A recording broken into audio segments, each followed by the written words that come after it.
people that So, demotivate people. so fine. So I think that's, I like your sort of aggressive way of putting that question. See, this goes back to the choice that you want to make. First of all, we have set up politicians because we vote them to power.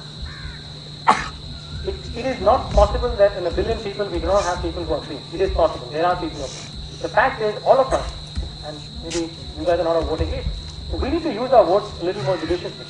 We need to use our votes with responsibility. And that responsibility, I can tell you, and again, statistics have revealed this, that the upper middle class and the upper classes of India are actually the worst, they are the worst voting patterns compared to rural India, in relative to rural India, which is supposed to show that people are, either they don't understand that they by not voting they're harming themselves, or worse still, by voting for people casually, they're harming themselves even more. So my first answer to you is, politicians they haven't support from heaven or hell.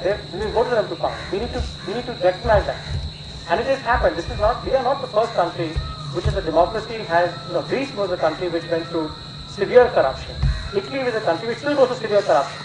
But the progress they have made over the last 20, 25 years in voting patterns, in people using their votes responsibility, in beating out corruption. And it's a long battle. Believe me, it doesn't happen, it will not happen over 5 years, it probably won't happen over 10 years, it probably won't happen over 15 years. But if we do, and again I go back to the thing of who's voting, what does your character tell you? And would you rather compromise and have a quick rich situation, or would you rather fight something because you believe that's the right thing to do?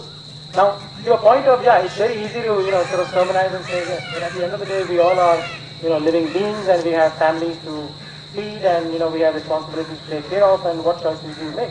I would even then implore you. One of the most famous stories to do with corruption is our own Narayan Murthy, the gentleman who started Infosys.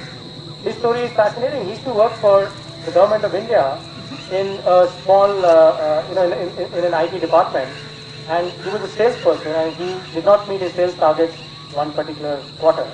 And when he went to his sales manager or his boss, I said, you're not meeting your targets. He said, I can't meet my targets because wherever I go, people say we will only purchase from you if you give us a kickback, and I will not give kickback. So his boss said to me, he said, listen, what's the problem? Are you not real? Do you not live in the reality of this world? Everyone has to pay. You have to pay. You have to pay to get business. And he said, no, I refuse to pay. And he said, look, if you refuse to pay, then I don't think you should be working in this company. So he said, fine, then I'll go and start my own company where people can actually not pay and do good business. And that's how Infosys started. So, there are many stories in India. I can go on and on about people that I know personally who have taken a stand against corruption in their own little way. They have made huge differences. It takes courage. It takes time. It takes compromise. Yes, you may have to compromise on something. You may have to face short-term unpopularity. You may have to actually. Another person was, Mr. Kurian, the person who started the entire milk revolution of India, which happened, long, probably when most of you were also not born. It happened at a time when you had this one person, Mr. Kurian, who used to work for the government of India, and after working for the government of India for 6 months, he sent his salary check back to Lal Bahadur Shastri. He said, look, I do nothing. I do no work. I get a salary check from the government, but I do no work. So he was called by this is in the 60s, he was called by the Prime Minister's office. He said, what are you trained in? And he was a trained metallurgist. He had trained in metallurgy. And he said, what do you want to do? He said, I want to use my skills. And what did he do? He used his skills in metallurgy and figure out how to come up with better storage capacity for the milk cooperatives in Gujarat, which then led to the Amul movement, which then led to Amul becoming the largest milk producer in the world. And by the way, he did that 20 years later with the oil matter, when he started a brand called Dhara, which was in the 80s. So there are many people, and I can go on and on about this. It's a tough choice. So when you take it, I can tell you, when you take it, you can fight. Go ahead. But about politicians also, what you said, the thing is, nowadays still decent people are coming in, but otherwise if you have a look at the general leaders, even the best which you can choose are not good. It's like you've chosen the best among that lot, but it's still not good. That's fine. Then I have one last answer for you on that. Then please stand for election. No, seriously. Why don't people like me or you or many of us sitting here stand for election? So, but again, like once there's this party which came up with Shiv Kheda as a leader. Like he's known throughout, and even I see like still he lost to vote. He lost the elections very badly. Sure. And if you're talking that the rich don't go for the elections and stuff, even like I stay in UP, there people talk about Mayawati earning crores of rupees every day through corruption. Right. Talk about it, and still like whenever the elections or something, I see lines of cars lined up with those BSP flags. Listen, what you're describing, I see it as even closer quarter. I have walked away from very dangerous situations which I have personally been put into, which was a choice between corruption or no corruption. We all have to make our choices. I am not denying that we have a very severe problem of corruption. That's why, in fact, I brought it up. But we can't accept it. For every 10 Mayavatis that may be around in our country or corrupt officers, there are maybe 2, maybe 3, in the years to come, maybe 5 people who are not corrupt. And that's the point I'm making, that we can. It's a choice that we have in our hands. And especially I'm talking about products from places like Mayo. Then what choice do you want to make? Do you want to actually fight the system? Maybe you can't fight the system. Do you want to just go along with the system? Do you want to join the system? Or do you want to leave the system? It's a choice which you have to make. And I can assure you that this is not something which you will not be faced with. You will be faced with. Very soon in your life, what stand you take against something which are just downright, immoral, corrupt, wrong. You will be faced with it. And that's the choice you have to make. It is difficult, but it's not impossible. We have so many cases in India, and I guess one doesn't have to cite them, but where corruption has caught up with people after 10 years, after 5 years, after 15 years. Many cases where it will never be caught up. Many cases where people are heroes today who were corrupt yesterday. Absolutely. I'm not denying that we have flaws in our system, but I am saying if we have people who have the courage to fight it, they are fighting it. And it's not a fairy tale, it's a reality. Yes, you have a question. You're talking about Indian economy growing and people getting educated, but what about the cleanness compared to abroad? People getting educated and still just sitting around. So how would you compare it between abroad and India?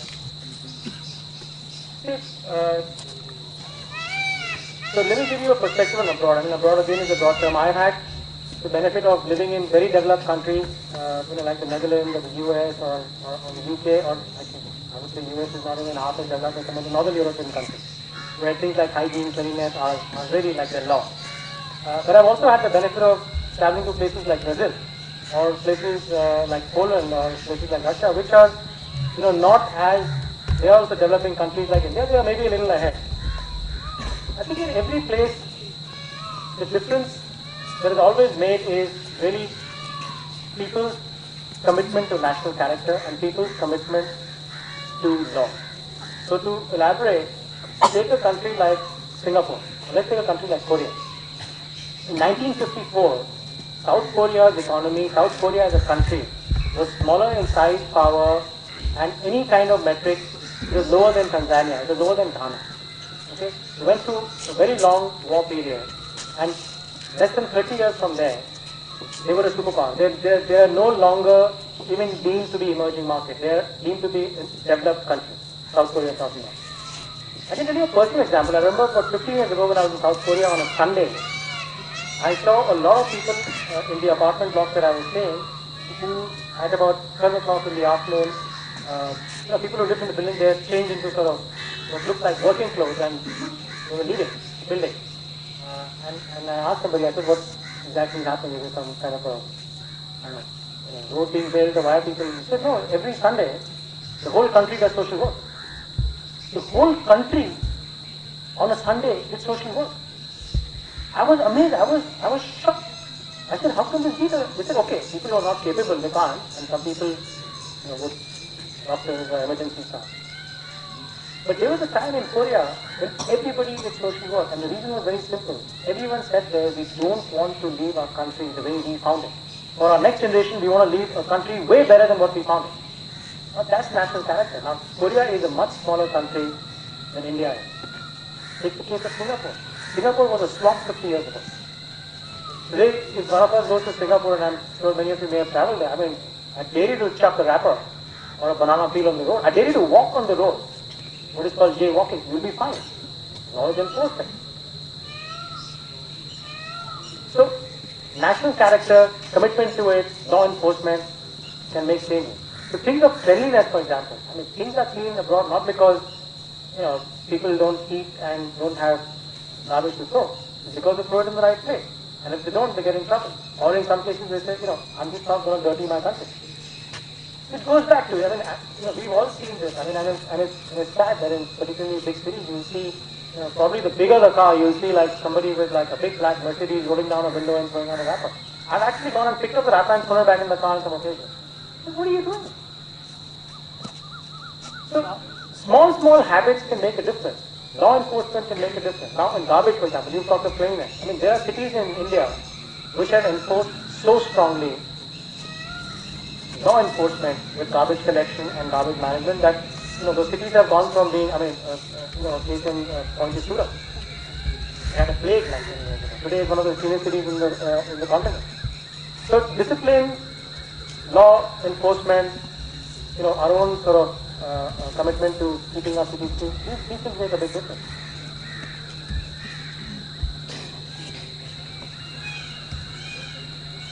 So what's the cause of underemployment in Kashmir? What's the cause in Kashmir?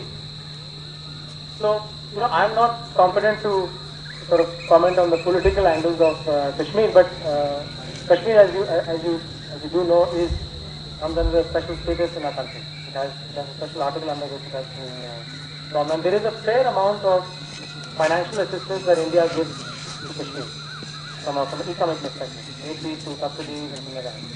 I think, however, that has unfortunately not translated and actually percolating down to people in the form of education, in the form of degrees, in the form of employment. Responsibility and the feeling you are shaping the students